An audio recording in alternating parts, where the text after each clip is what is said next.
저에게 정말 유쾌, 상쾌, 통쾌한 일들이 있어서 여러분들과 기쁨을 나누려고 합니다. 제 이야기는 가난으로부터 시작이 됩니다. 비록 집이 가난하여서 못 배우고 자랐지만 적어도 인간적인 품성만큼은 제대로 교육받고 성장했다고 자부합니다. 하지만 세상을 살아가다 보면 그저 착한 것만으로 해결되지 않는 것들이 많더라고요. 어렸을 적부터 가정 형편 때문에 오랜 기간 동안 아이들로부터 무시를 당해왔습니다. 그래도 그건 괜찮았습니다. 그나마 어릴 때 당했던 무시는 귀여운 수준이었으니까요. 나이가 먹으면서부터 은근히 제가 어느 정도 사는지를 물어보고 그에 대해서 솔직히 답변을 하면 알게 모르게 깔아뭉개는 사람들이 참 많았습니다. 금희 씨는 어느 대학 나왔어? 집은 잘 살아? 아니요, 대학은 못 나와서 고졸이에요. 집도 그냥 간신히 입에 풀칠하며 사는 정도고요. 네, 저 대학 못 나왔어요. 고등학교도 간신히 들어갔습니다. 그것도 돈이 없어서 아버지는 절대로 고등학교 가지 말라고. 무슨 여자애가 고등학교까지 공부를 하냐면서 뭐라고 했던 거 어머니 덕분에 갈 수 있었습니다. 중학교까지도 여유 있게 다녔던 것도 아니에요. 급식비를 못 내서 선생님에게 불려가기 일쑤였고 남들 다 가는 수학여행도 저는 돈이 없어서 못 갔으니까요. 왜 우리 집만 이러지? 다른 애들은 다 행복하게 사는데. 솔직히 어릴 적에는 원망도 많이 했습니다. 왜 나만 이렇게 가난한지, 다른 가난한 집 애들을 봐도 저만큼 심각한 집은 없었던 것 같았거든요. 게다가 그 애들은 형제가 많았고 부모가 먹여 살려야 할 입이 여럿이라 그랬을 수 있겠지만 저는 저희 집의 외동딸이었습니다. 살면서 한 번도 남들보다 좋은 옷, 좋은 음식 바란 적은 없어요. 그저 남들과 같은 옷, 같은 음식을 먹기를 바랬을 뿐이죠. 그러나 저에게는 그것도 굉장히 큰 꿈이었습니다. 큰 꿈이자 이룰 수 없는 소망이요. 당연히 잘 사는 애들이 그만큼 부러웠습니다. 하다못해 그냥 평범하게 사는 애들도 부러웠습니다. 하지만 단언컨대 단 한 번도 그런 아이들을 타당하지 않은 이유로 미워한 적은 한 번도 없었습니다. 저는 제가 갈 길이 따로 있는 거고 이미 주어진 현재 상황에서 어떻게 할 수 없는 것을 제 스스로를 갉아가면서까지 원망해봤자 남는 게 없다는 판단이 들었죠. 이 생각을 고등학생 때 했었는데 지금 생각해도 참 일찍 어른이 되었다고 생각합니다. 엄마, 저 대학교에 합격했어요. 정말? 아이고, 너무 장하다 우리 딸. 가난한 제가 할 수 있는 것은 공부라는 생각밖에 들지 않았습니다. 그래서 공부라도 열심히 했습니다. 그리고 그 덕택에 입시 때 조금 알아주는 대학에 붙기도 했습니다. 그러나 대학은 가지 않았어요. 아니, 정확히는 못 갔습니다. 1, 2년도 아닌 4년 동안 막대한 등록금을 내며 다닐 만한 여유가 없었으니까요. 대학은 어떻게든 가는 게 좋지 않겠니? 돈은 걱정 말아라. 엄마가 어떻게든 일을 해볼 테니까. 아니에요. 이미 가지 않기로 결심했어요. 그리고 나중에 정말 대학에 가고 싶으면 일을 해서 돈을 벌어 놓은 다음에 가도 되는 거잖아요. 지금은 그냥 어른이 되고 바로 일을 하고 싶어요. 아버지와는 다르게 어머니는 제가 할 수 있는 한 모든 교육을 받기를 원했습니다. 그래서 없는 형편에도 어떻게든 돈을 끌어모아서 저를 공부시키려고 했죠. 앞서 말했던 것처럼 저는 고등학교도 어머니 때문에 나올 수 있었습니다. 그 마음이 얼마나 감사하겠어요. 하지만 성인이 돼가면서 느꼈습니다. 무조건 자기 욕심만 채우고 살 수는 없다는 것을요. 어머니는 어떻게든 대학 등록금을 모을 수는 있겠지만 사실 등록금 한 번 된다고 해서 끝나는 것도 아니고 대학을 다니면서 들어가는 돈도 있는데 현실적으로 어머니 혼자서 책임지기는 어려울 것이었습니다. 저 하나 공부하자고 어머니를 힘들게 하고 싶진 않았어요. 그래서 저는 20살이 되자마자 회사에 들어가는 것을 목표로 해왔습니다. 다행히 20살이 되던 해 4월, 나쁘지 않은 중소기업에서 저를 직원으로 받아들였죠. 오늘부터 우리 회사에서 함께 일하게 될 이금희 사원입니다. 저는 그 회사에서 유일한 고졸 직원이었습니다. 다들 못해도 전문대, 잘 나왔으면 서울의 명문대라고 불릴 만한 대학을 나온 사람들 사이에서 솔직히 조금 위축이 되기는 했으나 그래도 이 안에서 제가 자리를 잡는다면 그만큼 능력을 인정받을 수 있을 거라고 생각하고 열심히 일했습니다. 다행히 기회가 잘 닿았던 건지 저는 그 첫 회사에서만 무려 8년 가까이 일했습니다.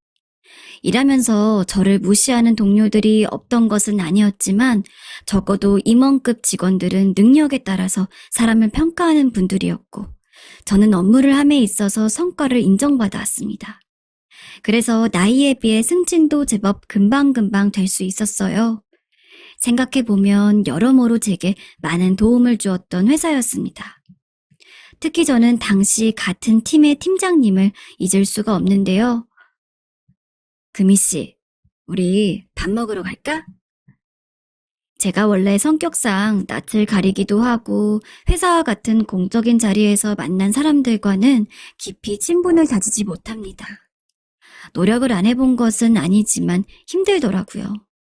그런데 유일하게 팀장님만은 아니었습니다. 처음 인사를 드릴 때부터 너무 친근하게 대해주셔서 그런지 제게는 무척이나 가깝게 느껴졌죠. 조금 사적인 이야기들도 팀장님이라면 이야기할 수 있었고 팀장님은 제 이야기들에 대해서 언제든지 조언을 주시기도 했어요. 금희 씨는 보면 나이에 비해서 너무 어른스러워. 장하기는 하지만 솔직히 내가 보기에는 많이 안타깝네. 우리 회사에는 나도 있고 다른 사람들도 있으니까 적어도 우리들한테는 조금이나마 기댈 수 있었으면 좋겠어. 저보다 15살이나 많았어서 그런지 인생 선배로서 또 어른으로서 제게는 어머니 다음으로 고마운 이야기를 많이 해주신 분입니다. 팀장님이 제게 해주신 건 이뿐만이 아니에요. 제가 딱 8년째 재직하던 해에 지금의 남편과 인연이 닿게도 해주셨죠. 남편은 저보다 12살이 많은 나이였습니다. 딱 띠동갑이었죠. 아무래도 연애를 하고 결혼하기에는 나이 차이가 꽤 났습니다. 그때 제가 28살이었는데 남편은 40살이었으니까요. 그때도 나이 차이가 많이 나는 커플이 없던 것은 아니었지만 사실 저는 연애를 한다면 가급적이면 비슷한 나이대의 사람과 연애를 하고 싶었습니다. 하지만 남편은 그 큰 나이 차이를 아무것도 아니게 여기도록 만들 만큼 매력이 있는 사람이었죠. 남편은 당시 저희 회사에서도 가장 가방끈이 긴 사람이었습니다. 석사를 넘어서 박사 출신이었으니까요. 그것도 원래 평균적인 졸업 기간보다 훨씬 일찍 졸업을 했다고 알고 있습니다. 사실상 대기업에 들어가도 모자라지 않을 만한 스펙이었으나 회사를 설립한 사람이 남편의 부모님이라 그 회사에서 꾸준히 일을 하는 거라고 하더라고요. 이 차장님도 진짜 대단하셔.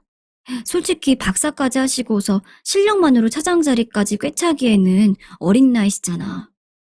그러니까 이 차장님만큼 엘리트면 어느 회사 가도 대접을 받을 텐데. 가까운 동료들과 밥을 먹으면서 이야기를 하다 보면 남편에 대한 이야기가 종종 나오기도 했습니다. 업무적으로도 흠잡을 게 없었고 비교적 젊은 나이에 높은 자리까지 오른 만큼 직원들에게 있어서는 관심의 대상이나 다름이 없었죠. 그런 제가 남편의 눈에 든 것은 어찌 보면 기적일 것입니다. 계기는 별거 아니었어요.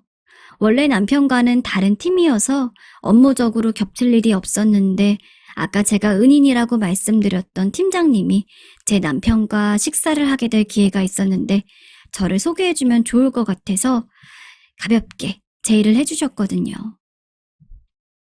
금희 씨, 오늘 나 경영팀 이 차장님이랑 점심 먹으러 가는데 금희 씨도 괜찮으면 같이 먹을래? 이야기 들어서 알겠지만 이 차장님이 우리 회사에서는 여러모로 유명하잖아. 아무래도 팀이 다르면 아는 체하기도 어렵겠지만 이렇게 밥 한번 먹으면서 얼굴 터두면 나중에 업무적으로 궁금한 거 있을 때 물어보기도 좋고 괜찮을 것 같아서. 어때? 누군가에게는 별거 아닌 그 식사 자리가 결국 저와 남편을 만나게 해서 결혼까지 이끈 것입니다. 물론 결혼은 순탄치 않았어요. 시부모님이 결사 반대를 했기 때문이죠. 어디 박사까지 나온 우리 아들을 겨우 고졸 출신 여자애가 휘어잡으려고 해? 내 눈에 흙이 들어가기 전에는 어림도 없다. 반대는 당연히 예상했습니다. 드라마에서도 주변에서도 많이 보고 들은 만큼 이미 그런 식으로 이야기를 하실 거라고도 충분히 생각하고 있었습니다. 하지만 각오를 하고 있었다고 하더라도 면전에서 그런 이야기를 듣는 건 역시 슬프고 마음이 안 좋더군요. 그래도 남편이 곁에 있었기에 견딜 수 있었습니다. 저와 처음 결혼에 대해서 이야기를 꺼낸 것도 남편이었고, 남편은 자신이 부모님과 의절하면서라도 반드시 저와 결혼을 하겠다고 걱정 말라고 이야기해줬습니다. 걱정 마. 나는 내 인생에 있어서 여자란 당신밖에 없다고 생각하고 있어.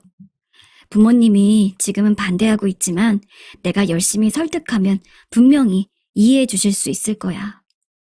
만약 이해 못 해주신다면 내가 나가서 살면 되니까 당신은 나만 믿어. 하지만 사실 결혼을 준비하는 데 있어서 가장 큰 복병은 남편의 여동생, 즉 제게는 시누이가 되는 사람이었습니다. 그나마 시부모님 되는 사람들은 남편이 있는 자리에서는 대놓고 저를 멸시하거나 하지는 않았습니다. 그러나 시누이는 아니었습니다. 흔히 말에도 뼈가 있다고 하죠. 대놓고 힐난을 하는 것은 아닌데 미묘하게 저를 비꼬는 언행들이 너무 많았습니다. 아, 언니 고졸이라고요? 아, 요새는 뭐 고졸도 일 잘하면 회사에 취직하고 그러더라고요. 물론 대학 나온 사람만큼 인정받진 못하지만요. 아, 언니한테 하는 이야기는 아니에요. 제 주변 보면 다 그러길래 그냥 그게 생각이 나가지고. 근데 생각보다 받는 월급이 적네요. 요즘 시대에 그 정도 받고 생활이 되나? 남편은 정말 좋은 사람이었지만 솔직히 시부모님과 시누이 때문에 결혼을 하루에도 수백 번 이상 망설였습니다. 남편이 노력을 안 하는 것은 아니었지만 이대로는 진짜 언제 허락을 해주실지 모르겠더라고요. 그래도 견뎠습니다. 지금 남편과 결혼하는 게 아니라고 하더라도 나중에 다른 남자를 만날 때도 이런 과정을 또 거칠 것 같았거든요. 그러면 차라리 이번 한 번을 제대로 버티고 나도 좋아하는 사람과 결혼하자 싶어서 시부모님과 시누이가 그렇게 싫어하는데도 불구하고 뻔뻔하게 꼬박꼬박 얼굴을 비치러 갔습니다. 갈 때마다 홍삼이며 갈비며 온갖 선물을 이것저것 사들고 가서는 시키는 대로 집안일만 하다가 집에 돌아오기 일쑤였어요. 그래도 그 노력 덕분인지 어떻게든 결혼은 했습니다. 하지만 결혼했다고 다는 아니더군요.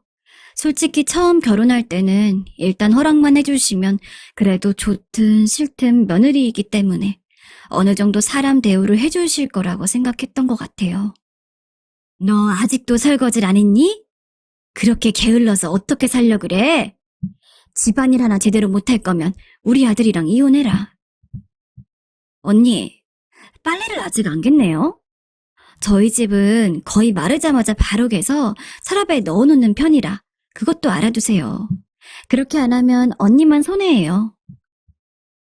그러나 아니었죠. 시부모님, 특히 시어머니와 시누이가 합이 아주 척척 맞았습니다. 그나마 좀 위안이 되는 일이 있었다면 제가 결혼하고 1년 뒤에는 시누이가 결혼을 해서 저는 집에서 오로지 시어머니에게만 시달리면 된다는 거였을 거예요. 애를 낳아도 제 처지는 별로 변하지 않았습니다. 아니, 어떻게 보면 애를 낳고 더 안 좋아졌을 거예요. 제가 출산을 하고 나서 남편은 이제 본격적으로 새 가족을 꾸리는 만큼 자신이 하고 싶은 일을 새로이 시작해보고 싶다며 회사를 그만두고 사업을 했었는데 그 사업이 잘 되지 않아 말 그대로 쫄딱 망했었거든요. 남편은 저와의 결혼을 억지로 강행한 것 때문에 집에서도 미운털이 박혀 있어 별다른 지원도 받지 못했기에 저는 애를 낳았음에도 불구하고 돈을 벌기 위해 일을 해야 했습니다. 새언니, 요새는 어릴 때부터 애들 영어 유치원 보내는 건 기본이에요. 언니는 고졸이어도 애는 대학 보내야죠. 안 그래요? 게다가 하필 저와 같은 해에 시누이가 애를 낳았는데 한 번씩 시댁에 올 때마다 제 애를 보면 요샌 한국말보다 영어를 먼저 배운다느니 애가 나 닮아서 가방끈이 잡으면 어쩌냐느니 등등 온갖 모욕적인 말들을 하고 가는데 매일 그런 이야기를 하고서는 제가 조금이나마 화를 내려치면 아니 새언니 뭘 그렇게 예민하게 받아들여요? 언니 걱정돼서 그러는 거잖아요. 라며 쏙 발을 뺐습니다. 아니 예민한 게 아니고 내가 고졸이어도 이건 너무한 말이잖아요. 사람 기분 생각 안 하며 말하는 거예요? 기가 막혀. 이상하게 사람을 보내? 저는 있는 사실을 그대로 얘기한 것 뿐이에요. 언니가 교육 쪽에는 영 무지한 것 같아서 사람 생각해줘서 말해도 이런 식으로 꼭 정말 짜증나. 남편한테 한탄을 해도 그때뿐이었습니다. 여보, 제발 뭐라고 좀 해. 나 정말 스트레스 많이 받아. 알겠어. 내가 얘기해 볼게. 시누이를 혼낸답시고 남편이 전화를 걸어도 시누이는 오히려 제가 너무 과민 반응하는 거라면서 자기는 정말 좋은 의도로 이야기를 했다. 이렇게 변명을 하는데 남편으로서 더 뭐라고 할 말이 없었을 거예요. 그렇다고 해서 시부모님이 제 편을 들어줄 리도 없었죠. 오히려 시누이가 그런 식으로 제게 말을 하면 시어머니가 언제인지도 모르게 슬쩍 와서는 네가 아주 맞는 말만 하는구나. 그래, 그래도 일단 태어났는데 지 애미보다는 잘 살아야지. 라며 혼잣말인 듯 아닌 듯 시누이 말에 동조를 했습니다. 손톱이 살에 박혀들 만큼 주먹을 꾹 쥐고 화를 참는 게 한두 번이 아니었습니다. 석박사 출신 남편보다 학벌로 떨어지는 거 다 인정합니다. 가족된 입장에서 여러모로 모자른 여자랑 자기 아들이 그리고 오빠가 결혼을 한다는데 그게 만족스럽지 않다는 것도 이해합니다. 하지만 결국 허락을 하셨고 현재 결혼까지 해서 한 가족이 된 상황인데 이건 정말 너무하는 거 아닙니까? 하지만 더 서글펐던 것은 제가 그 앞에서 뭐라고 할 말이 없다는 거였습니다. 남편이 모아둔 돈이 있긴 했으나 현실적으로 제가 모아둔 돈이 없어서 당장 분가가 어려웠기에 결혼을 하고서도 시댁에 빌부터 살고 있었습니다. 이 일련의 사태에는 오로지 제가 원인이었기 때문에 당당하게 뭐라 이야기할 만한 거리가 없었죠. 그래서 그저 참기만 했습니다. 그나마 아이가 올바르고 착하게 자라는 거 하나 보면서 그걸 위로로 삼았어요. 남편도 사업에서 실패하고 쓴 고배를 마셨지만 새로이 회사 일을 하면서 조금씩 자리를 잡아가고 있었고 저 역시 비록 결혼을 하고서 경력이 단절된 상황이었지만 약간이나마 돈을 벌면서 어떻게든 새 가족 단란하게 살아보자고 열심히 일했습니다. 물론 아이 교육에 투자할 돈은 거의 없었어요. 시부모님은 당시 저희 보고 분가 못할 거면 우리 집에서 빌붙는 돈이라도 내야지 라며 생활비를 요구하셨습니다. 제가 장담하는 건데 아마 그 생활비도 저 때문에 말씀하신 걸 거예요. 이미 본인들 노후 준비까지 다 되어 있는 상황이라 솔직히 생활비를 받을 필요가 없었거든요. 제가 그만큼 안 입고 왔던 거죠. 하지만 달라는데 어떻게 하겠습니까? 매달 생활비를 100만 원씩 꼬박꼬박 떼어주다 보니 당장 남은 돈으로는 먹을 거 먹고 가끔 옷 사입는 거 정도로 끝이 났습니다. 저도 마음 같아선 하나뿐인 내 자식, 나랑은 다르게 하고 싶은 공부 다 시키고, 학원도 과외도 해달라는 대로 다 해주고 싶었지만, 현실적인 여건이 이를 도와주지 않았어요. 언니, 우리 딸 이번에 명문대 수석으로 들어간 학생한테 수학과외 받고 있어요. 이번에 우리 딸 영어학원 하나 새로 들어갔는데 거기는 주 3일 내내 원어민 선생님이 오신다고 하더라고요. 확실히 원어민 선생님이 오시니까 애 발음이 달라졌어요. 아주 외국인 같다니까요. 안 그래도 내 자식 멋들어진 교육 못 시켜줘서 서러운 판에 그런 제 사정 뻔히 아는 시누이는 애가 커감에 따라서 자기 애가 무슨 과외를 받고 무슨 수업을 받고 있고 미주알 고주알 다 늘어놓더니 늘 마지막은 새언니네는 애 학원 보내고 있어요? 헉, 어머, 못 보낸다고? 아휴, 안타까워라. 아휴, 라며 저를 약 올렸습니다. 나는 우리 애 건강하게 자라주는 것만으로도 좋게. 보통 집이 어려워서 공부 제대로 못 시켜주는 집이 그렇게 이야기 많이 하더라고요. 나름대로 걱정해주는 거 알겠지만 우리 집은 우리가 알아서 해. 그러니 매번 올 때마다 학원이니 과외니 그런 이야기 꺼낼 필요 없어. 헉, 어머, 기분 상하셨어요? 난 그냥 꺼낸 이야기인데. 아유, 미안해라. 아니면 그 세연이 우리 애가 쓰고 남은 영어 문제집이나 뭐 이런 거라도 드릴까요? 필기 자국이 있긴 해도 이만하면 깨끗해요. 괜찮다니까. 그만해 이제. 하지만 그러면서 신우이가 건넨 영어 문제집은 결코 쓰지 못할 문제집이었어요. 필기 자국 투성이었죠. 그런 걸 주면서도 온갖 생색을 냈습니다. 이거 얼마 안 해 보여도 문제집 하나당 되게 비싼 거예요. 녹음 파일까지 있으니까 같이 들어봐요. 나 되게 고마운 신우이다. 그죠? 나 만난 게 복이네요. 정말 한숨이 저절로 나왔습니다. 입시 결과가 나올 때까지 거의 20년 동안 그런 실랑이를 하고 지낸 것입니다. 여러분, 상상이 가시나요? 한두 번 들어도 귀에 이골이 날 만큼 짜증나는 이야기였어요. 근데 그걸 20년을 버틴 겁니다. 연마다 한두 번이라고 가정을 해도 30번 이상입니다. 혹시나 아이가 들을까봐 신우이가 저한테 말을 걸어오면 일부러 애한테 잠깐 나가서 놀고 오라고 하거나 심부름을 시켰습니다. 저야 어떻게든 참고 듣겠지만 만약에 제 아이가 신우이 말로 인해서 상처를 받거나 자격지심을 느끼게 된다면 그건 정말 용서할 수가 없을 것 같았거든요. 솔직히 죽을 때까지 그러고 살 줄 알았습니다. 그러나 인생은 호사다마이자 세옹지마라는 게 맞는 말인가 봅니다. 오랜 시간 동안 신우이의 학벌 이야기, 자식 교육 이야기로 시달려 오긴 했어도 결국 승자는 제가 되었거든요. 엄마, 저 미국으로 대학 가고 싶어요. 제 딸아이는 어렸을 때부터 영어를 참 좋아했습니다.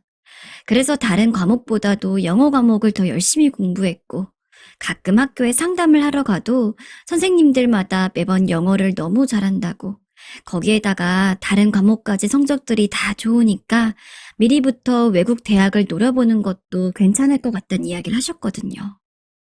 어느 정도는 그냥 하는 말씀일 거라고 생각을 했습니다. 하지만 정말로 제 딸은 대학 입시 시즌이 되자마자 자신이 지금 상황에서 넣을 수 있는 외국 대학을 알아보더군요. 당연히 응원했습니다. 물론 다른 것도 아니고 해외 대학은 못해도 배 이상의 돈이 들겠지만 그동안 공부하는 것에 아무런 도움도 주지 못한 만큼 적어도 대학을 가는 것만큼은 아무 걱정 없이 도와주고 싶었어요. 그리고 딸아이는 정말로 미국의 명문대 합격을 하고 말았죠. 대부분의 사람들이 이름만 대면 어느 정도 알만한 대학이었습니다. 해준 것 하나 없는데도 오로지 제 딸 노력 하나로 좋은 대학에 합격을 한 건데 제가 부모로서 얼마나 미안하고 또 장하겠습니까? 그렇게 합격 소식을 듣고 제가 바로 딸아이를 밖으로 데리고 나가서 맛있는 걸 사 먹이고 돌아오는데 문득 시누이네 자식은 어느 정도 대학에 붙었는지 궁금하더라고요. 그래서 집에 들어오고 나서 일부러 운을 띄우며 그러고 보니 정훈이는 이번에 대학 어떻게 됐대요? 라며 시어머니에게 슬쩍 물어보니까 영 한숨을 쉬면서 제대로 이야기를 하지 않으려는 것이 딱 봐도 좋은 대학은 아닌 것 같습니다. 그리고 아니나 다를까 인서울은 다 떨어지고 이름이 안 알려진 지방 대학 하나 붙어서 결국 재수를 한다고 하더라고요. 제가 보기에는 돈을 그렇게 썼는데도 저 모양인 걸 봐서는 그냥 애초부터 공부 쪽은 아닌 것 같았습니다. 시누이 애한테 악감정은 없었지만 워낙 시누이가 그동안 저한테 뭐라 한 게 많다 보니까 솔직히 꽃이다는 생각은 들었습니다. 그리고 그 해 설날만은 기다렸어요. 얼른 시누이에게 제 딸아이 명문대 합격 자랑을 하고 싶었거든요. 드디어 설날 연휴에 시누이가 오기 전에 미리 제 딸 명문대 합격 서류를 쫙 프린트해뒀습니다. 시어머니 거 한 장, 시아버지 거 한 장, 그리고 시누이 거 한 장, 총 3장이었죠. 시부모님에게는 미리 한 장씩 나누어 주었고 시누이 것은 시누이가 시댁에 와서 짐을 풀고 같이 저녁 식사를 하려고 할 때 웃으면서 건네주었습니다. 어머, 오랜만이네. 그러고 보니까 정훈이도 입시 결과 나왔지? 정훈이는 어렸을 때부터 그렇게 학원이며 과외가 여기저기 공부시켰잖아. 서울대 정도는 당연히 붙었겠지? 우리 애는 이번에 미국의 명문대 하나 붙었어. 너무 기뻐서 일부러 합격 서류 프린트해서 주는 거니까 잘 받아둬. 나나 남편이나 우리 벌어먹고 사느라 공부 한번 제대로 못 시켜서 미안했는데 너무 장하지 뭐야.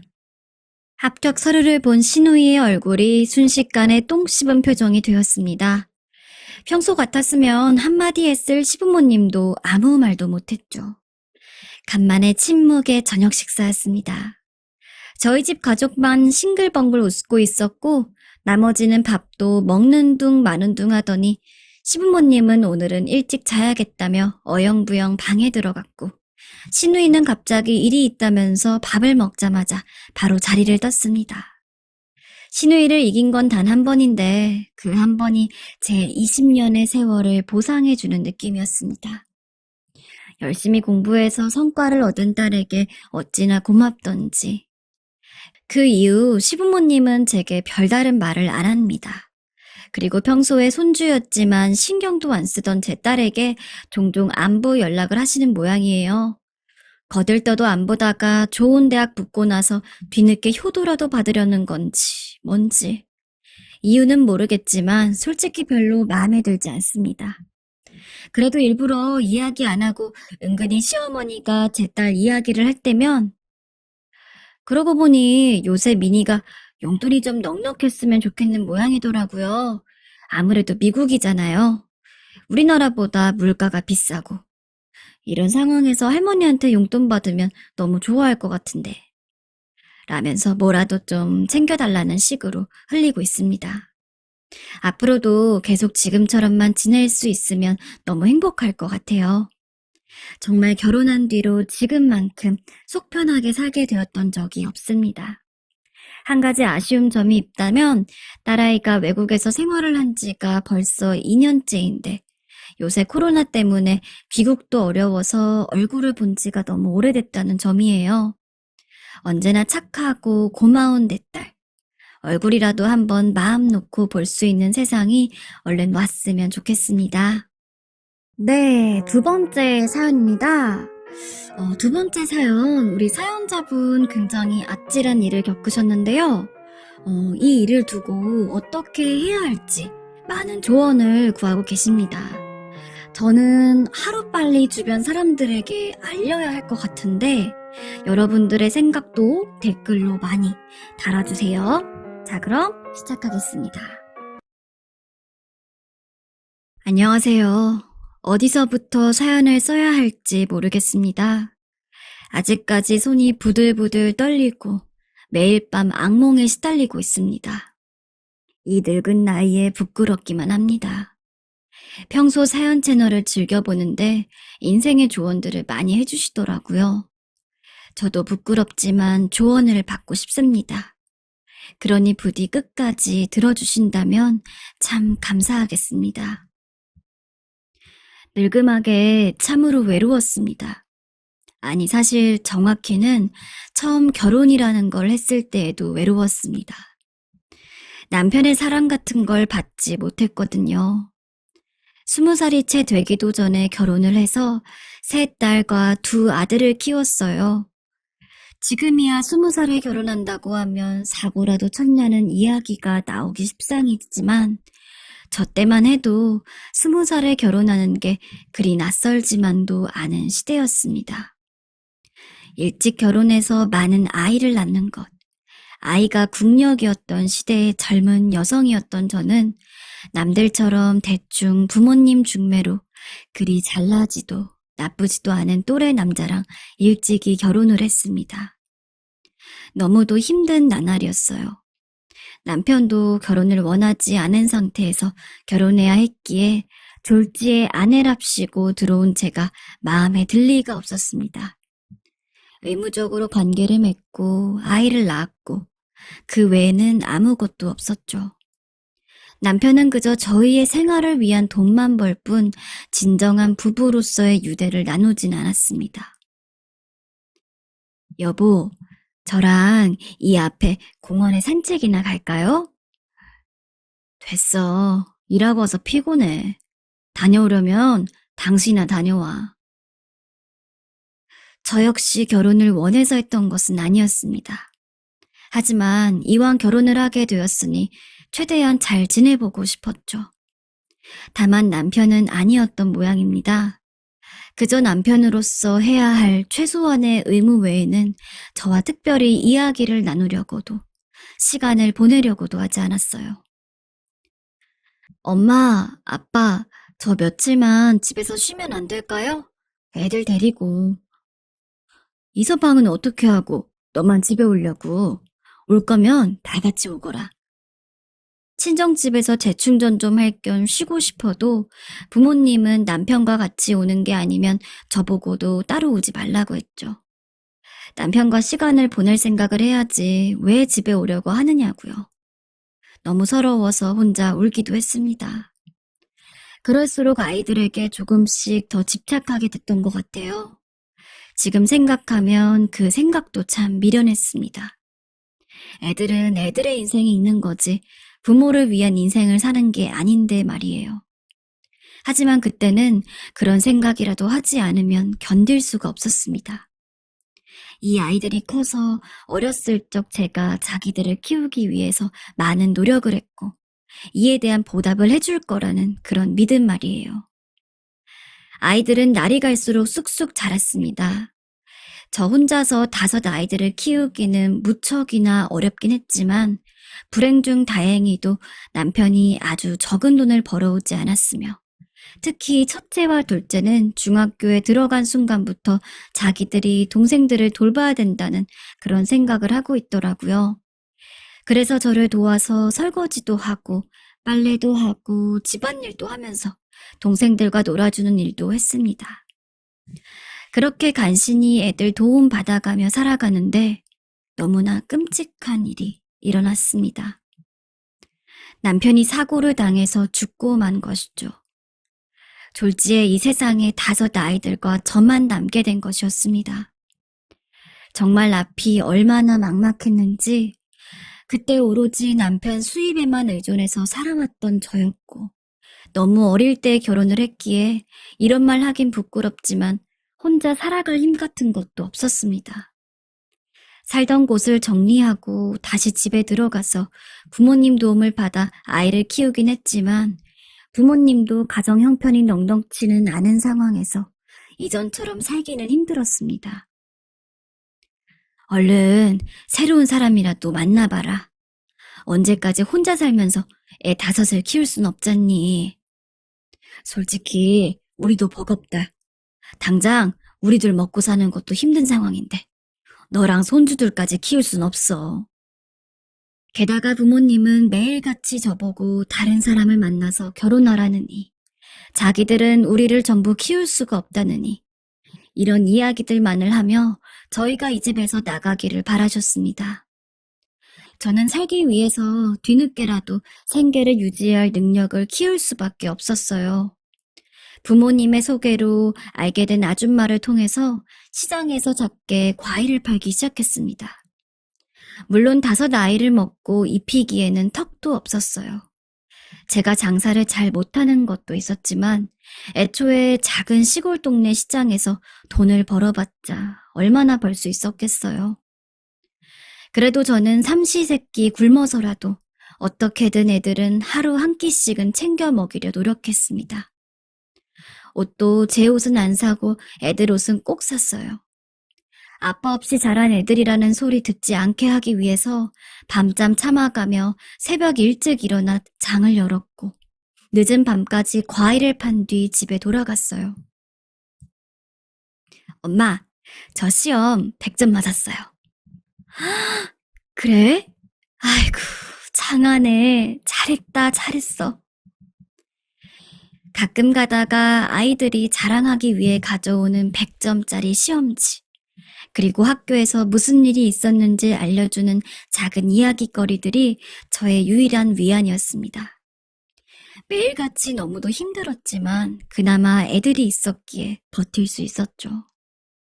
그러나 애들도 점점 커가면서 저보다는 자기들 삶이 중요해졌습니다. 고등학생 때까지는 저를 도와서 이것저것 하기도 했지만 이제는 친구들이랑 노는 것 혹은 자기만의 시간을 보내는 것에 집중했죠. 이해는 했지만 쓸쓸했습니다. 어린 나이에 원치 않게 5아이의 엄마가 되어야 했던 저는 아마 그때 엄마로서의 삶을 살면서도 한편으로는 여자로서 혹은 제 개인으로서의 삶을 완벽히 버리지 못했었는데 아이들은 벌써 저를 벗어나려고 하니 저는 정작 아무것도 하지 못한 채 제 인생만 허비한 느낌이랄까요? 아이들이 어떻게든 잘 크고 있으니 그걸 보고 다행이라고 생각해야 하는데 점점 엄마의 품을 벗어나려는 것에 대한 외로움과 쓸쓸함이 너무 크다 보니 대견함과 자랑스러움보다는 슬픔이 더 많이 느껴졌어요. 20살이 되자마자 독립이라니 조금 더 엄마랑 있어도 괜찮지 않아? 예전부터 저는 어른이 되면 독립하고 싶었어요. 그리고 동생들도 있으니까 저는 없어도 괜찮을 거예요. 지금 보면 우울증을 조금 알았던 것 같습니다. 그리고 아마 자식들도 이런 저를 알았을 거예요. 그렇기 때문에 부담스러웠을 테죠. 딸이고 아들이고 다들 성인이 되자마자 하나둘 자기 살 길 찾아 떠났고 회사 다니고 공부하면서 여자친구도 사귀고 남자친구도 사귀고 나이가 찬 뒤에는 결혼할 사람이라면서 사위 며느리를 데려오기도 했습니다. 그래도 해준 것들에 비해 잘 자랐던지라 뿌듯하기도 했지만 결혼을 하고 난 뒤 자식들은 더더욱 자기 인생을 살기 바쁘더라고요. 요새 많이 바쁘니? 연락도 안 하고. 죄송해요, 엄마. 요즘 일이 제일 바쁠 시기라서요. 나중에 명절 때 들릴게요. 그래, 어쩔 수 없지. 알았다. 월마다 애들이 용돈이랍시고 돈을 주기도 했지만 돈보다는 애들 얼굴 한 번, 손주들 얼굴 한 번이 더 보고 싶었던 저로서는 매년 쓸쓸하다는 마음이 가실 날이 없었습니다. 그때부터 집 근처에 있던 탑골공원에 자주 놀러 나갔던 것 같아요. 변변찮은 친구도 없이 너무 애들에게만 집중했던지라 이제부터라도 뭐라도 해보고 싶었죠. 탑골공원에는 무료 급식을 주는 곳도 있었고 제 또래의 늙은이들이 잔뜩 모여 있었기에 친구들 사귀기에도 좋을 것 같았습니다. 무료 급식은 별 볼 일 없었지만 비슷한 사람들끼리 같이 모여서 밥을 먹는다는 것 때문에라도 놓칠 수 없었습니다. 세상 돌아가는 이야기를 하면서 밥을 한 숟갈, 2숟갈 뜨고 햇빛 잘 드는 의자에 앉아서 요새 젊은이들 돌아다니는 거나 보다가 근처 경로당까지 가서 바둑이라도 한 판 두거나 고스톱을 치면 그날의 일과는 끝이 났습니다. 현주 엄마는 요새 여기 엄청 자주 들리는 것 같아. 매일같이 꾸준히 다니다 보니 안면을 트게 되는 사람들이 있었어요. 거의 다 저와 비슷한 처지였어요. 자식들 장성할 때까지 다 키워놓긴 했는데 남편도 아내도 없이 외롭게 살아가는 노인네들이었죠. 아이고, 당신이랑 뭐 다를 게 있나? 나도 외로워서 그런 거지. 그래도 여기라도 있으니 다행이야. 안 그래? 난 여기 없었으면 진즉에 늙어 죽었을 거야. 같은 노인네들과 만나서 시간을 보내는 것은 좋았지만 집에 돌아올 때면 평소보다 배 이상을 쓸쓸했습니다. 자식놈들 생각도 나고 손주들 생각도 나고 전화라도 하고 싶었지만 귀찮고 힘들까봐 전화도 하지 못했어요. 그저 매년 명절이나 제 생일만은 손꼽아 기다렸습니다. 그렇게 1년에 끽해야 3-4번 정도 얼굴 보는 걸로 외로움을 견뎠죠. 그러던 어느 날이었습니다. 1년 넘게 탑골공원과 경로당을 다니니 그 인근 사는 노인들 중에서는 저를 모르는 사람들이 없었죠. 그래도 제법 또래의 노인들 사이에서는 인지도가 생긴 것이었습니다. 근데 언젠가부터 공원에 난생 처음 보는 남자가 있더군요. 솔직히 제 나이대의 남자들은 다 늘어진 메리아스의 헐렁한 반바지 차림으로 어슬렁어슬렁 나타나는 게 대부분이었는데 그 남자는 매번 중절모에 깔끔한 양복을 차려입고 있었습니다. 현주 엄마, 저 남자 누군지 알아? 언제부턴가 여기 공원에 자주 보이는데 나는 한 번도 못 본 사람이어서 말이야. 나도 몰라. 이사 온 사람인가? 근데 얼굴 참 잘생겼네.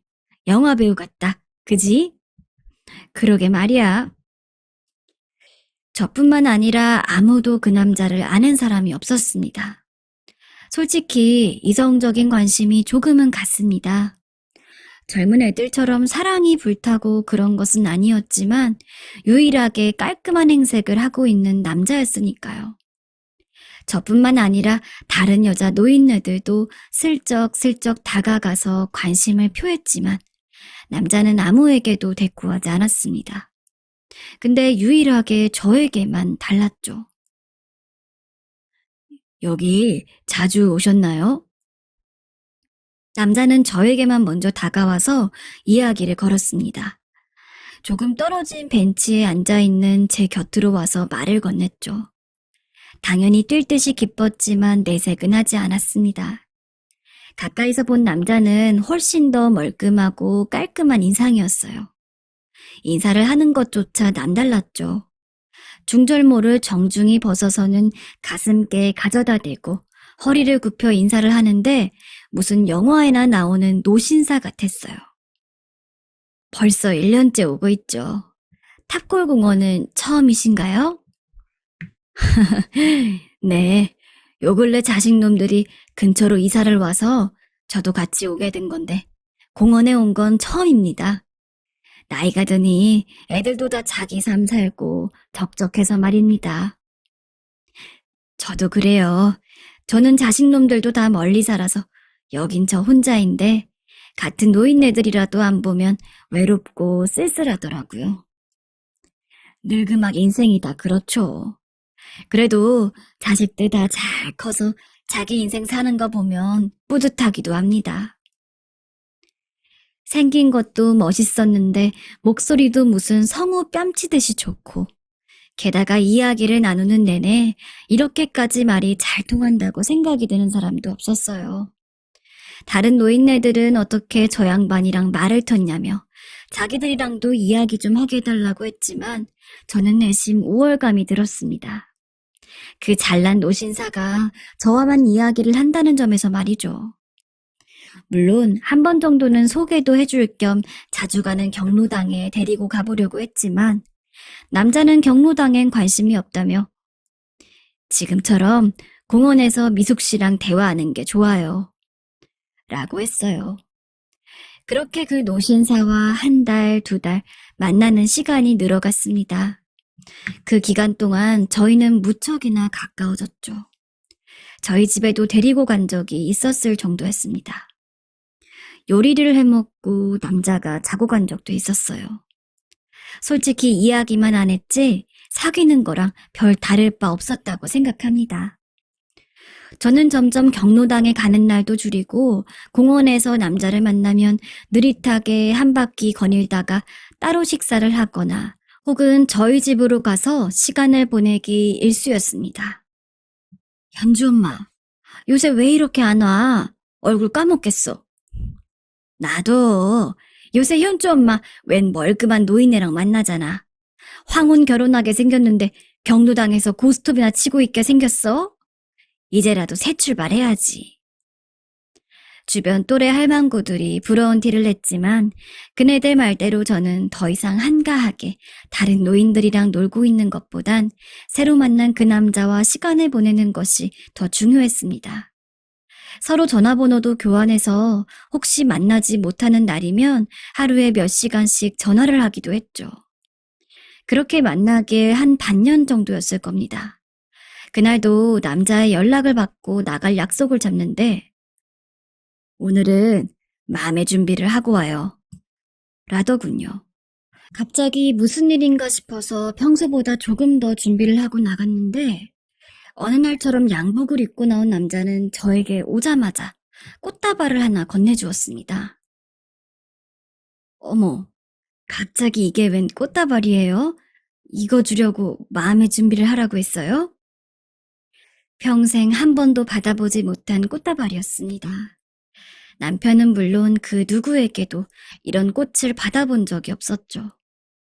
하지만 남자가 준비한 건 꽃다발이 전부가 아니었습니다.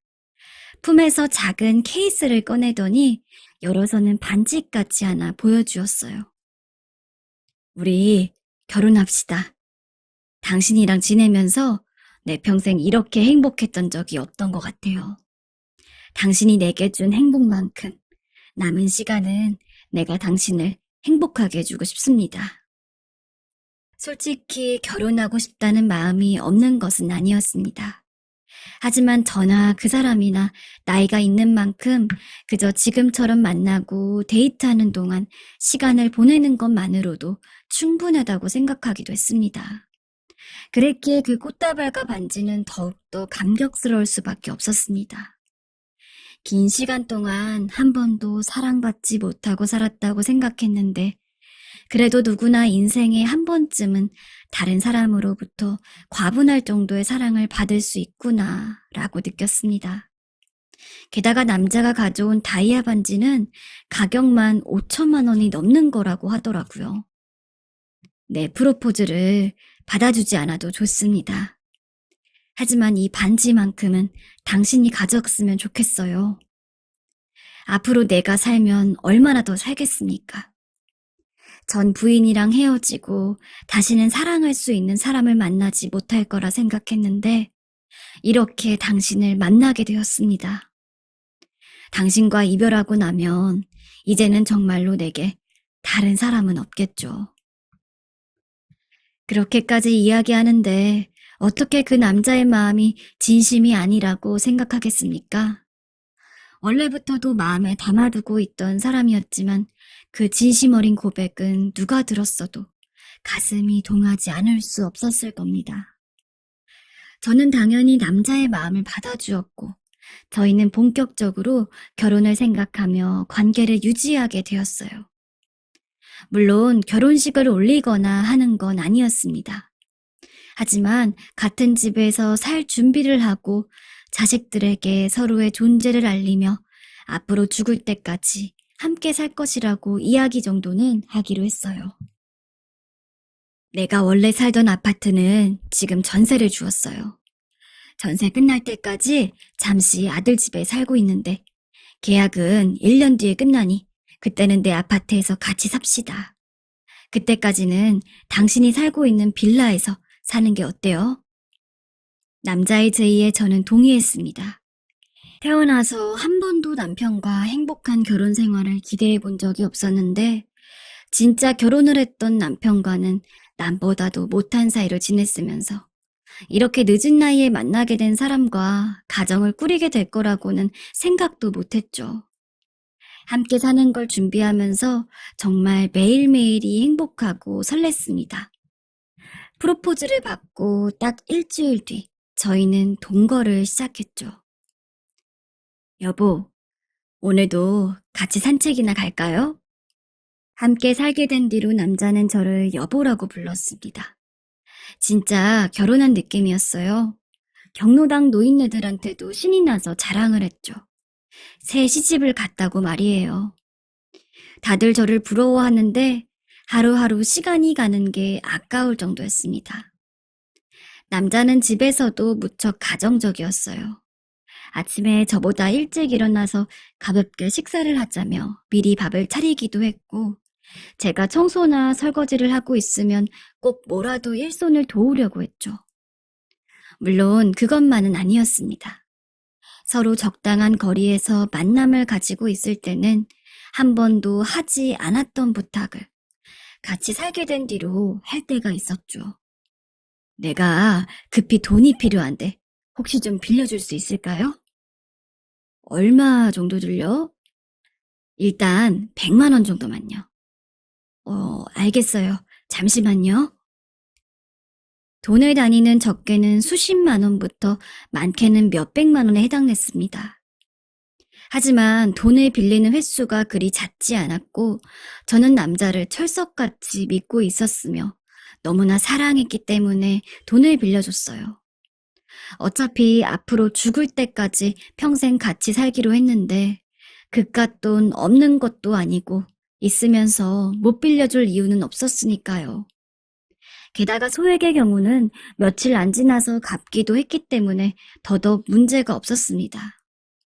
하지만 한 가지 서운한 점이 있었어요.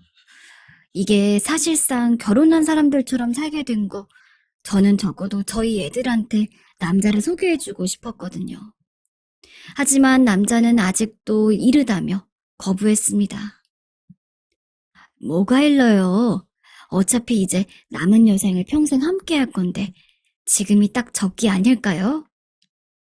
우리 애들도 그렇고 당신 아이들도 그렇고 지금 자기 삶 사느라 바쁠 텐데 우리도 조금 더 여기 적응하고 함께 하는 것에 익숙해진 뒤에 소개를 받는 게 좋을 것 같아요. 그래도 나는 최대한 빨리 소개를 해주고 싶은데 그 마음 모르는 거 아닙니다. 나도 빨리 내 자식들한테 당신을 평생 함께할 마지막 아내라고 소개하고 싶고 당신 아이들한테도 그런 동반자로서 소개받고 싶어요. 하지만 그만큼 신중한 관계인 만큼 시간을 들이는 것이 더 좋을 것 같다는 말이죠. 알겠어요, 그럼. 듣고 보니 납득이 아예 안 가지는 않는 말이었습니다. 남자는 1년 뒤 자신의 집에서 본격적으로 살게 될 때 서로의 자식들에게 서로를 소개해주자고 했고 저는 알겠다고 했습니다. 그 뒤로는 별다를 것 없는 나날들이 이어졌습니다. 하지만 아이들이 먼저 알고 말았어요. 엄마, 혹시 요즘 만나는 사람 있으세요? 어? 아니 그걸 네가 어떻게 알았니? 제가 새로 사귄 친구들에게 자랑을 한 걸 요전날 아이들이 우연히 집에 한번 들렸다가 알게 된 모양이었어요. 그때 애들이 너무 갑작스레 온 거라 미처 친구들 입단속을 못 시킨 거죠. 애들은 그땐 그냥 우스갯소리겠거니 해서 넘어갔지만 아무리 생각해도 찝찝해서 제게 전화를 건 거였고요. 누군데 그래요? 저희 먼저 보여주세요. 그게 그 사람이 나중에 시간 될 때 천천히 보자고 하던데. 아이들은 제 말에 의문스러워했습니다. 그리고 남자를 보여달라며 조르기 시작했죠. 결국 제가 남자에게 이 얘기를 전하자 난감한 기색을 표하다가 그럼 보자고 하여 자리가 마련되었습니다. 정갈한 한식당 집에서 만났는데 남자는 아이들에게 퍽 다정히 잘 대해주었습니다. 아이들도 엄마의 남자친구가 저에게 잘하는 것 같다며 마음을 놓았고요. 엄마가 어디서 혹시 나쁜 사람이라도 만날까봐 걱정했는데 다행이에요. 아이들은 은근히 제 걱정을 한 것 같더라고요. 저는 아이들이 마음 써준 게 고맙기도 하고 감동스럽기도 해서 한 명씩 껴안아 주었습니다. 아무쪼록 그 만남은 잘 끝났지만 다른 쪽에서 문제가 터졌습니다.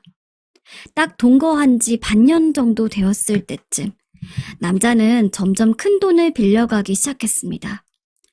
저로서도 돈이 없어서 허덕일 정도였죠. 그동안 아이들로부터 받은 생활비를 쓸 곳이 없어서 모아두었던지라 그간 돈을 빌려달라는 요구에 대해서는 그 돈으로 충당해 오고는 했는데 이제는 그 돈조차 떨어져 갈 지경이었습니다. 또 돈을 빌려달라고요? 이전에 빌려간 돈도 아직 다 안 갚았잖아요. 저도 이제는 돈이 없어요. 아들 녀석이 사업을 확장하는데 이 돈만 있으면 이제 최종적으로 일을 할 수가 있다고 해요. 그 사업 재개하면 그간 빌려간 돈은 한 번에 돌려줄 수 있는데 이번만 어떻게 안 될까요, 여보? 아휴, 돈이 얼만데 그래요? 5천만 원이면 될 것 같아요. 5천만 원이나요? 그건 너무 큰 돈인데. 내가 정말 사정이 급해서 그래요. 제발 이번 한 번만요. 그동안 빌려준 돈들 중에서도 가장 큰 돈이었습니다. 당장 5천만 원을 어디서 구하나 싶어서 막막해 하다가 하는 수 없이 자식들에게 전화를 돌려서 조금씩 돈을 모았고 친하게 지낸 노인들한테도 돈을 빌렸습니다. 그리고 조금 모자란 건 그나마 제 통장에 남은 돈을 싹 다 끌어서 5천만 원을 채웠습니다. 그리고 바로 남자에게 입금을 해주었고 남자는 연신 제 볼에 뽀뽀를 하며 저밖에 없다는 등 제 덕분에 큰돈 벌 거라는 등 온갖 사탕 발린 말들을 해주었죠. 얼굴도 한 번 못 본 남자의 자식이었지만 사랑하는 사람의 아들인 만큼 잘 되기를 바랬습니다. 하지만 여보, 어디 있어요? 여보? 조금 느지막이 일어났는데 집에 남자가 없더군요. 평소 한 번도 제가 자고 있을 때 나간 적이 없었기에 의아했지만 가게라도 갔거나 혼자 산책이라도 돌고 오려나 보다 싶어 조금 기다렸습니다. 하지만 1시간, 2시간이 지나도 남자는 돌아오지를 않았죠. 그쯤 되니 걱정이 돼서 전화를 걸었는데 세상에 불과 어제까지도 멀쩡히 전화가 됐었던 번호가 갑자기 없는 번호라고 하는 겁니다. 하늘이 노래지는 것 같아서 급히 집안을 뒤졌는데 옷이며 신발이며 남자가 저희 집에 살 때 가져온 물건들은 전부 사라져 있었어요. 제가 아무리 멍청했어도 그쯤 되니 알겠더군요. 저한테 돈을 뜯어내고 도망쳤다는 것을요. 그 길로 바로 경찰서에 가서 신고를 했습니다. 마침 둘이 같이 찍은 사진도 있었기에 경찰에게 얼굴도 보여주었습니다. 근데 그 남자가 사기 전과만 10범이 넘는 상습범이더라고요. 저처럼 결혼을 빌미로 같이 살자고 해서 돈을 빌리고 어느 정도 돈을 빌리고 나면 그대로 잠수를 타는 수법이었습니다. 언제 잡힐지 모르니 너무 기대하고 있지 말라는 경찰의 말에 집으로 돌아오다가 문득 남자가 처음 주었던 그 다이아 반지가 생각이 났죠. 급한 대로 그거라도 팔아야겠다고 생각하고 집에 들러서 금은방에 갔으나 그 반지 역시 가짜였습니다. 5천만 원은커녕 5만 원도 채 되지 않는 가짜였죠. 솔직히 지금 제 평생의 인생이 너무 허망합니다. 자식들한테 이야기하면 저보고 왜 그랬냐며 혼란할까봐 이야기도 하지 못하고 있어요. 이제 슬슬 애들한테 돈도 갚아야 할 텐데 미치겠습니다. 제 인생은 대체 왜 이런 걸까요? 제가 살면서 무슨 죄를 지었길래 한평생 애들 뒷바라지만 하다가 제 인생은 찾지도 못하고 기껏 사랑이라 여겼던 남자에게서는 사기만 당하고 사는 낙이 모두 사라졌습니다. 쪽팔려서 탑골공원도 경로당도 못 가고 있어요. 예전처럼 다시 집에만 박혀 있는데 하루라도 빨리 이 사태를 해결하고 싶습니다. 그 남자는 언제 잡히는 걸까요? 제 돈은 돌려받을 수 있는 걸지.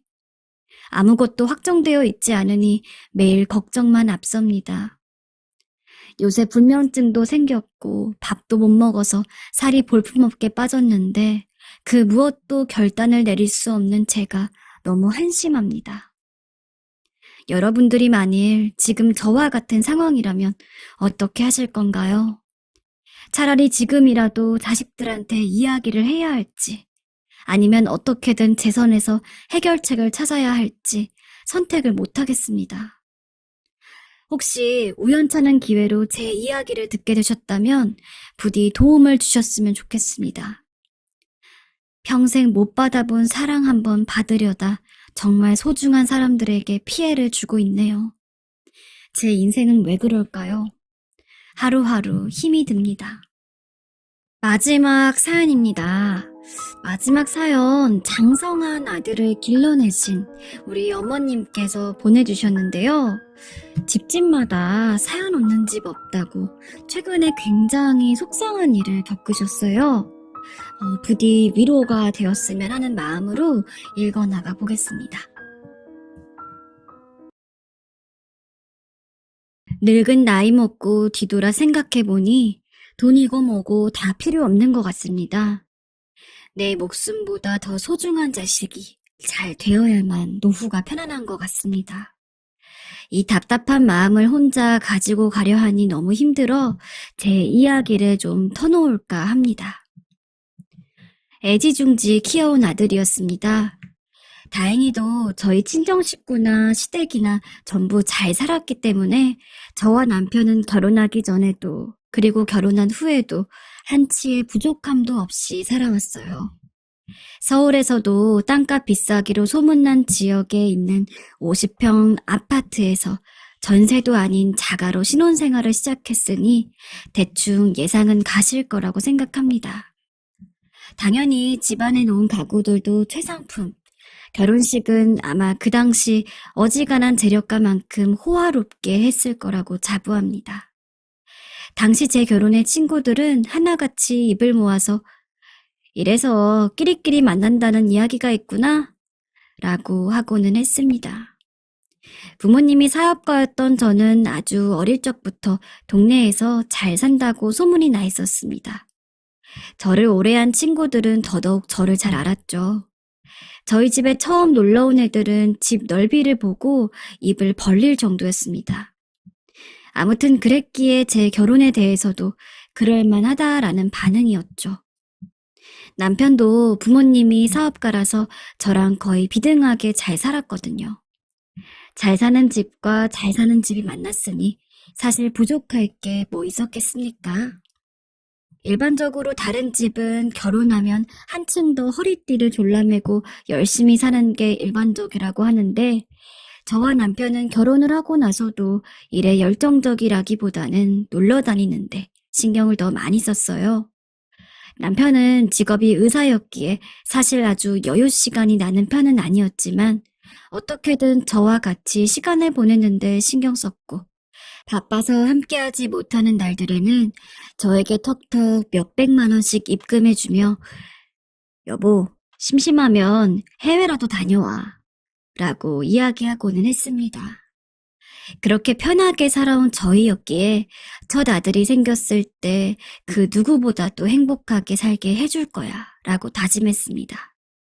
돈이 있다고 해서 무조건 행복한 것은 아니지만 일단 행복하기 위해서는 돈이 필수라고 생각했거든요.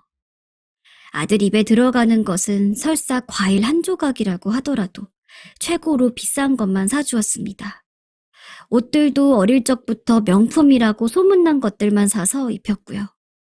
유치원도 일반 유치원이 아닌 영어 유치원에 다니게 하며 좋은 교육을 받을 수 있도록 했어요. 게다가 저희 부부 인생에서는 단 하나뿐인 아들이었습니다. 아이를 더 낳고 싶다는 생각이 없던 건 아니었지만 제가 몸이 약해서 하나 이상을 낳으면 둘째부터는 위험해질 수 있다는 이야기를 들었기 때문에 낳고 싶어도 더 낳을 수가 없었죠. 처음부터 알았으면 모를까 첫째를 출산하고 급작스럽게 알게 된 소식이었기에 저나 남편의 실망감은 이루 말할 수 없었습니다. 특히 저는 절망스럽기까지 했어요. 제 건강 때문에 아이를 낳지 못하는 것이었으니까요. 여보, 너무 슬퍼하지 마. 그래도 아이가 아예 없는 건 아니잖아. 지금 우리 아들이라도 건강하고 행복하게 키우면 되는 거야. 남편은 저를 위로했지만 한동안 저는 우울증에 빠져 있었습니다. 다행히 저희 아들을 보고 금방 극복하기는 했지만요.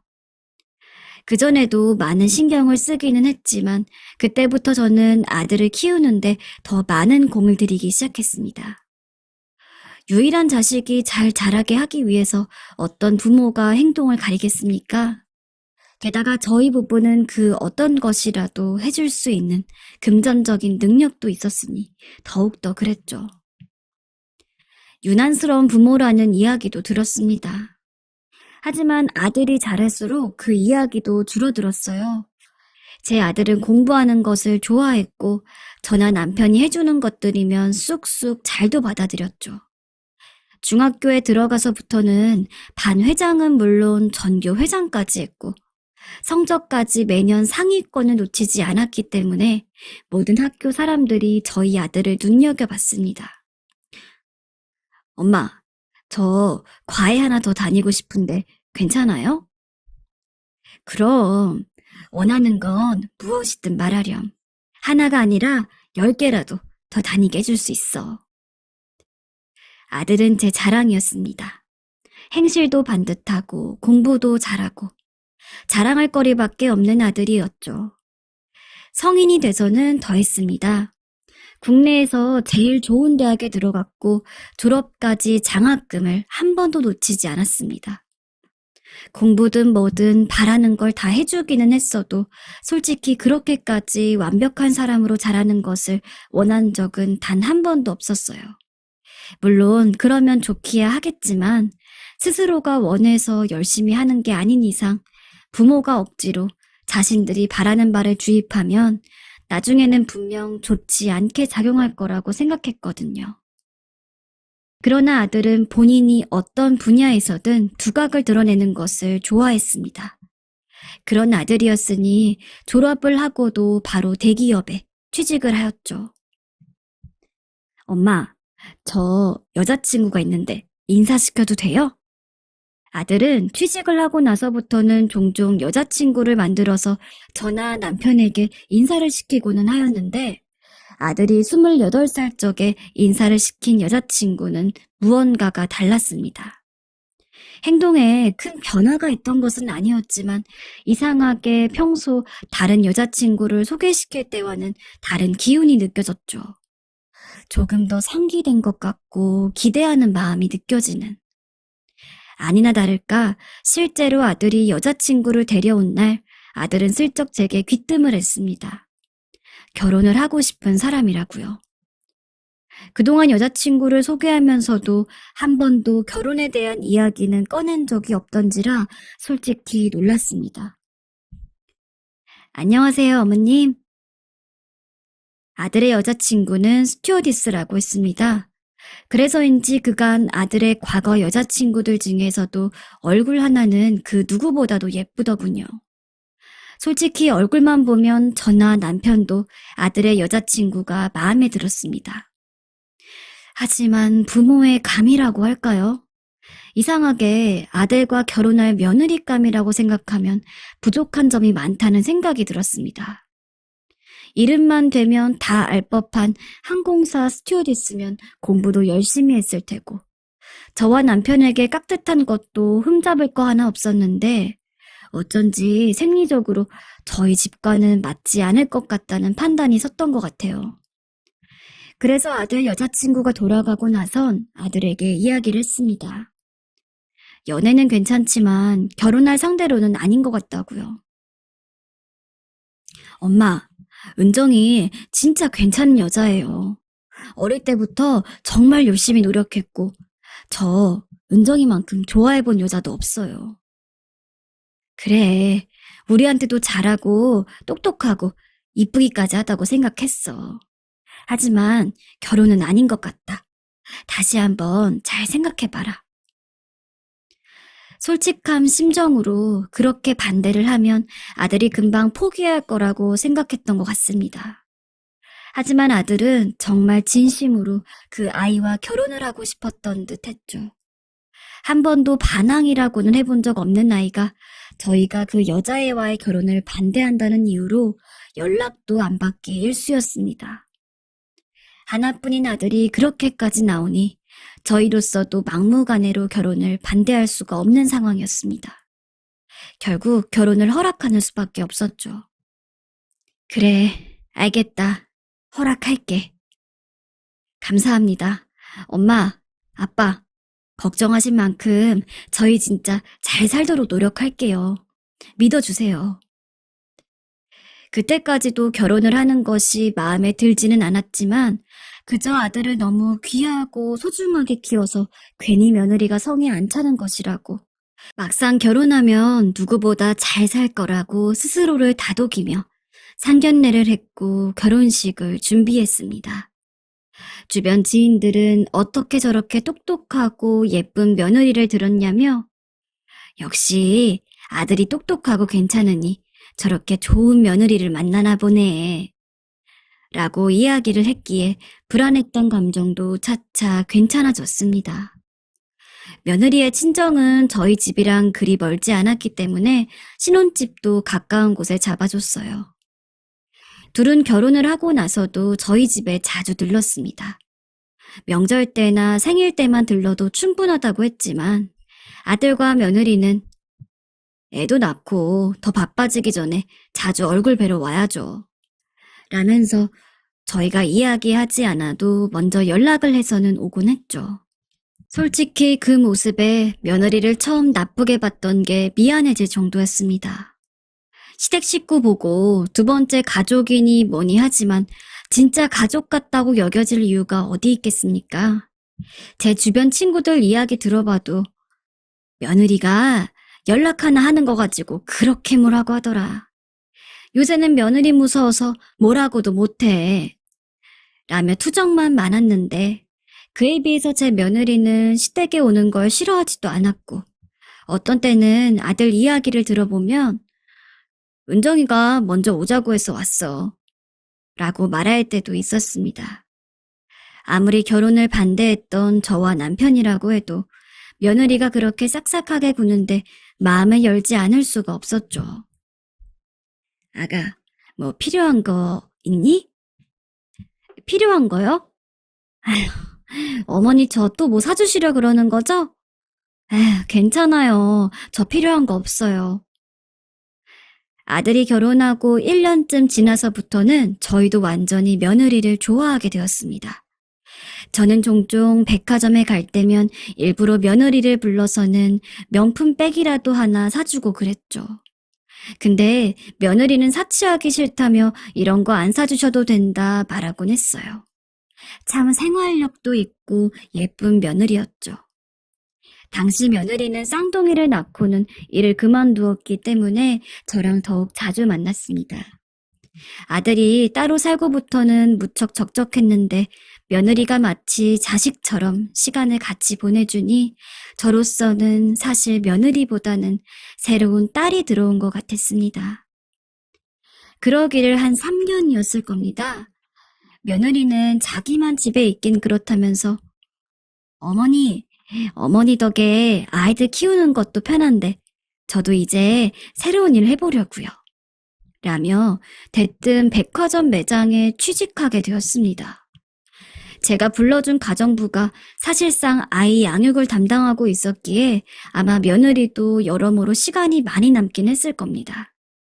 며느리는 마침 제가 자주 가던 백화점의 명품 매장에서 일하게 되었고 저는 며느리의 면 좀 세워주겠다고 일부러 며느리가 일하는 곳에 가서 제가 시어머니인 티를 팍팍 내며 명품을 사기도 했습니다. 그러던 어느 날 종종 안부 연락만 하던 아들이 저희 집에 찾아왔죠. 그것도 며느리 없이 말입니다. 혼자 온 건 결혼하고 나서 처음이라 무슨 일이 있냐 물었더니 아들은 전에 없던 진지한 얼굴을 하고는 저에게 말을 꺼냈습니다. 엄마, 저 드리고 싶은 말씀이 있어요. 그리고 아들이 꺼낸 이야기는 충격적이었어요. 확실하진 않은데 며느리가 바람을 피고 있는 것 같다는 내용이었습니다. 아들의 말을 의심한 것은 아니었지만 그때는 며느리 역시 철석같이 믿고 있었기에 처음에는 아들이 착각한 것이 아닐까 싶었어요. 바람을 피우는 것 같다고 생각한 이유가 뭐니? 혹시 네가 착각한 게 아닐까? 저도 처음엔 그런 거라고 생각했어요. 하지만 점점 저랑 보내는 시간은 줄어들고 계속 친구 만나러 간다, 혼자 쇼핑 간다, 이런 이야기를 하면서 밖에 오래 있더라고요. 거기까지는 저도 당연히 그런 거라고 생각했습니다. 하지만 새벽에 남자 이름으로 전화가 오고 얼마 전에는 묘한 메시지도 봤어요. 이전 메시지 기록은 지워져 있었으니까 확신할 순 없지만 아무리 봐도 바람을 피운 거로 밖엔 생각할 수 없는 내용이어서 아들이 그렇게까지 이야기하는데 저로서도 무언가 알아봐야겠다 싶었습니다. 그래서 매일 시간을 내서 일하는 며느리 동태를 살펴봤죠. 얼핏 보기에는 별 다를 게 없어 보였습니다. 그러나 몇 주 이상 지켜보다 보니 이상한 점이 있었죠. 웬 남자 손님 하나가 진짜 하루도 빠짐없이 며느리가 일하는 매장에 들렀습니다. 저도 어지간히 명품을 좋아하고 많이 샀기 때문에 자주 가는 단골집은 다른 매장보다도 여러 번 들리고는 했으나 거의 한 달이 넘는 시간 동안 매일같이 한 매장을 들리지는 않았거든요. 게다가 그 남자는 명품을 사는 날보다 안 사는 날이 더 많았습니다. 결정적으로 매장에 다른 직원이 있음에도 불구하고 늘 며느리에게만 안내를 받았죠. 평범하게 보면 그저 단골 매장에서 늘 자신을 응대하는 직원을 찾아 명품 설명을 듣는 거로 생각할 수 있었지만 아들에게 들은 이야기가 있었기 때문에 내심 며느리가 바람핀다는 남자가 저 사람이 아닐까 싶었습니다. 아가, 나 왔단다. 어머니, 연락도 없이 어쩐 일이세요? 제가 불쑥 방문했을 때 과도하게 놀라는 며느리의 얼굴도 제 의심을 부추기는 한 요인이었습니다. 그렇게까지 하고 싶지 않았지만 저는 결국 심부름센터에 의뢰를 했어요. 며느리가 바람을 피우는 것 같은데 같이 있는 남자가 있다면 꼭 사진을 찍어서 보내달라고요. 의뢰한 지 딱 일주일이 지나서 심부름센터에서는 사진이 왔고 역시 저의 예상대로 며느리는 매장에 자주 들리던 그 남자와 바람을 피우고 있었습니다. 서로 허리를 끌어안고 호텔에 들어가는 사진이 수십 장 넘게 찍혀 있었죠.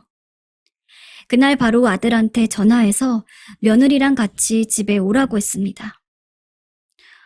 어머님, 갑자기 무슨 일이세요?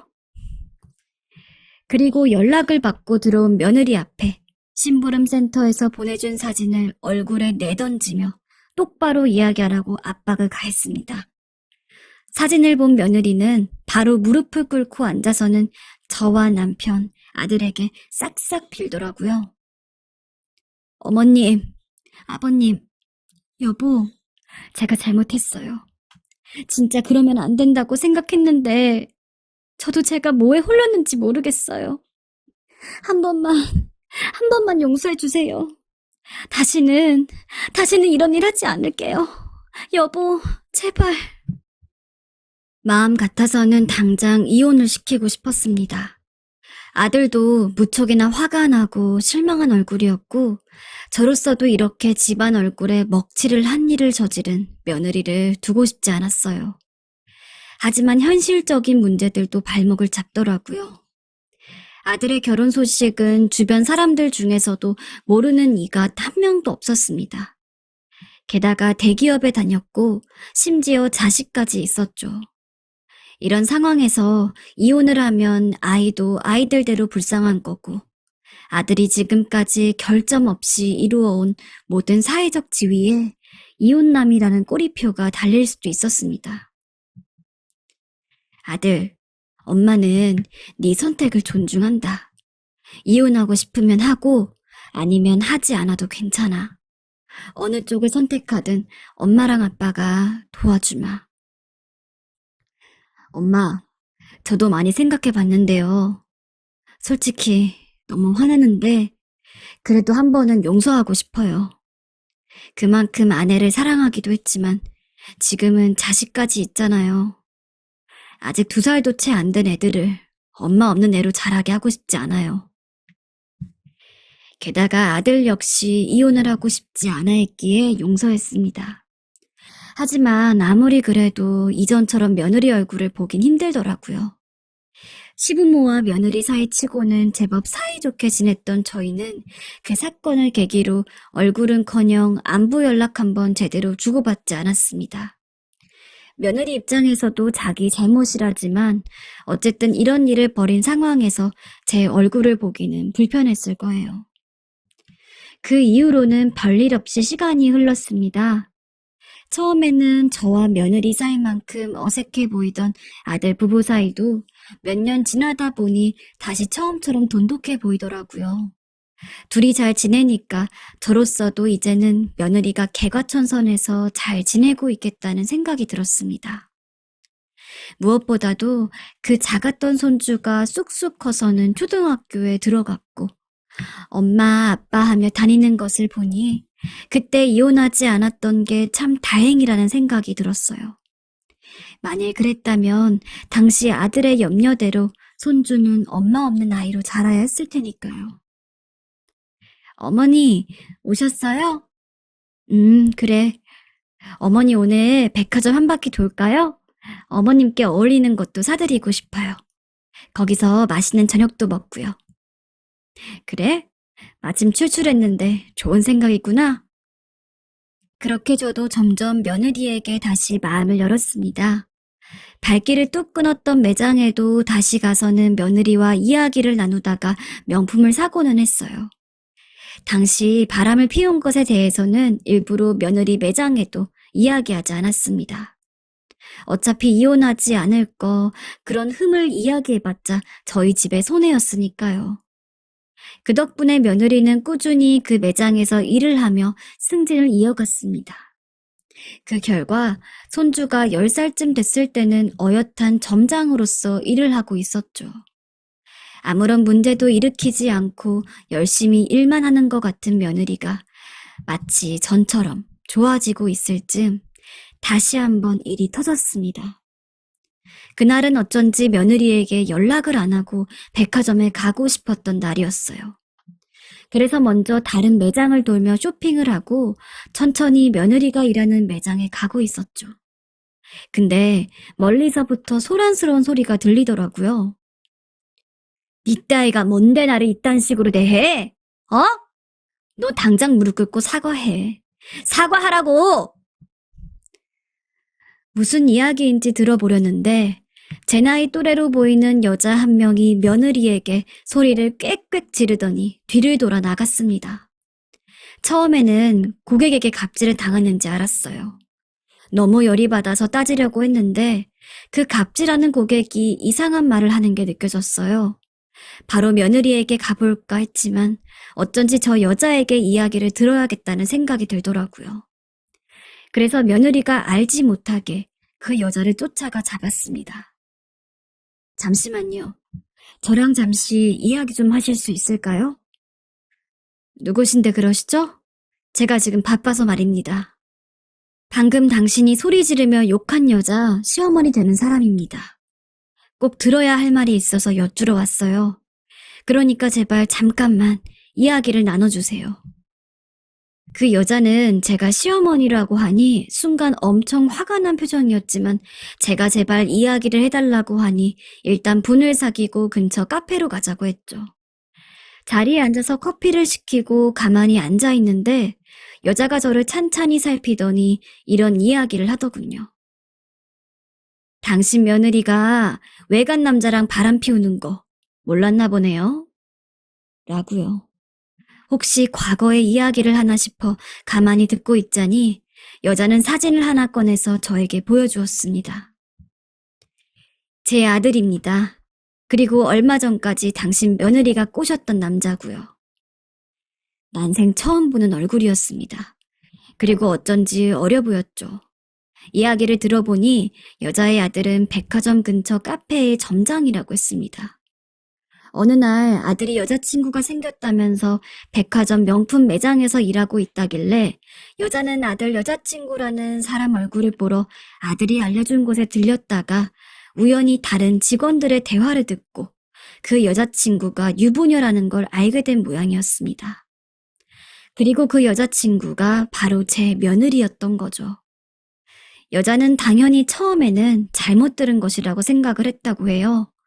아들이 사진으로나마 당당하게 얼굴을 보여준 여자가 어떻게 유부녀일까 싶었던 것이죠. 하지만 나중에 몰래 매장을 찾아가서 다른 직원에게 물어보았고 유부녀라는 게 사실임을 알게 된 것이죠. 여자의 아들은 충격에 휩싸였고 순식간에 모든 의욕을 잃은 아들의 얼굴을 본 여자는 화가 나서 제 며느리에게 따지러 왔던 거였습니다.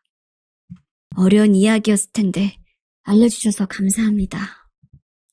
한동안은 어이가 없어 화도 안 났습니다. 불과 몇 년 전에 바람을 피운 것 때문에 그런 난리가 났었는데 또 다른 남자랑 바람을 피울 생각을 했다는 것 자체가 저로서는 납득할 수 없었어요. 더 이상은 손주고 아들이고 다 생각해도 용서할 수가 없었습니다. 그래서 그 길로 아들에게 전화를 했어요. 저기, 내가 어려운 얘기를 해야 하는데 듣고 너무 충격받지 말아라. 네 처 말이다. 은정이요? 은정이가 왜요, 엄마? 또 바람을 폈더라. 아무 말도 없는 아들의 숨소리를 듣는데 마음이 찢어지는 것만 같았습니다. 저라고 이런 이야기를 하고 싶지 않았으니까요. 하지만 이왕 이렇게 된 거 하루라도 빨리 아는 게 맞다고 생각했습니다. 저 이혼할게요, 엄마. 한 번은 저도 참았지만 두 번은 아닌 것 같아요. 그래, 잘 생각했다. 그리고 아들이 이혼을 하겠다고 이야기한 순간 저는 바로 다음날 다시 며느리가 일하는 매장을 찾아갔습니다. 어차피 이혼이 결정된 거 그곳에서 일을 못하게 제대로 깽판이라도 쳐야 했으니까요. 하지만 그날은 다른 여자가 며느리 앞에서 소리를 지르고 있었습니다. 네가 우리 남편을 꼬셔? 너 미쳤니? 상간녀 고소 당해야 정신 차릴래? 정황상 어제 만났던 여자의 아들이라는 사람과 연관된 것은 아닌 것 같습니다. 아마 또 다른 남자랑도 바람을 피우고 있던 거겠죠. 적당히 소리만 치면서 망신을 주려고 했으나 또 다른 남자랑 불륜을 저지르고 있었다는 게 명확해진 이상 저도 더 이상은 참을 수가 없었습니다. 발을 구르며 며느리의 앞으로 다가가서는 다짜고짜 면상에 대고 소리쳤습니다. 네가 사람이냐? 짐승이냐? 어디 한 번도 모자라 몇 번씩 바람을 피워. 아들한테도 다 이야기했다. 너 당장 이혼서를 작성해라. 더 이상은 네가 경거망동하게 구는 꼴 봐줄 수가 없다. 결국 며느리는 그 매장을 그만두어야 했습니다. 다시 안 그러겠다며 처음 바람을 피운 것을 들켰을 때처럼 싹싹 비는데 당연히 들은 채도 하지 않았어요. 결국 며느리와 아들은 빠르게 이혼을 하고 지금 시골에 내려가 있습니다. 가급적이면 서울에서 저희와 함께 살자고 했으나 아들은 이미 지금 이 생활에 많이 환멸이 난 것 같았어요. 힘들게 일한 대기업도 그만두고 손주를 데리고는 시골에 내려가서 작게 가게를 하며 살고 있습니다. 내년에는 서울로 다시 올라올 거지? 라며 물어도 여기가 훨씬 조용해서 살기 좋은 것 같아요. 아직은 서울에 가고 싶지 않아요. 그래도 엄마랑 아빠 얼굴 보러 종종 들릴게요.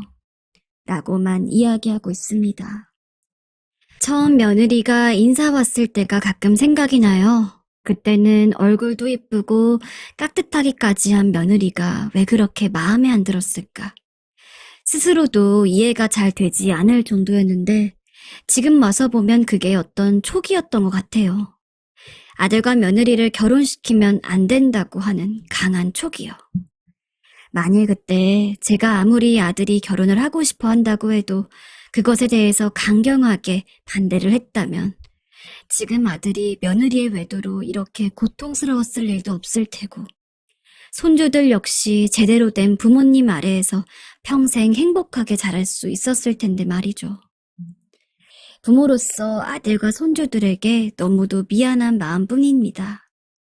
남편은 저희 탓이 아니라곤 하지만 가끔 저 몰래 술을 마시면서 홀로 슬픔을 삼키는 모습을 보여요. 아직 이 혼란과 고통을 모두 잊기에는 며느리가 떨어뜨린 폭탄이 너무도 크네요. 여러분들도 특별한 이유 없이 마음에 맞지 않는다는 느낌이 들면 그저 착각일 거라고만 생각하지 마세요. 때로는 그러한 감이 그 어떤 것보다도 논리적으로 들어맞을 수 있으니까요. 며느리 하나 잘못 만나서 대체 이게 무슨 일인지 모르겠네요.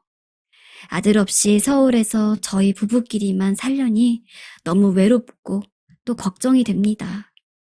부디 아들이 이 아픔을 떨쳐내고 다시 서울에 와서 지낼 수 있다면 좋겠어요.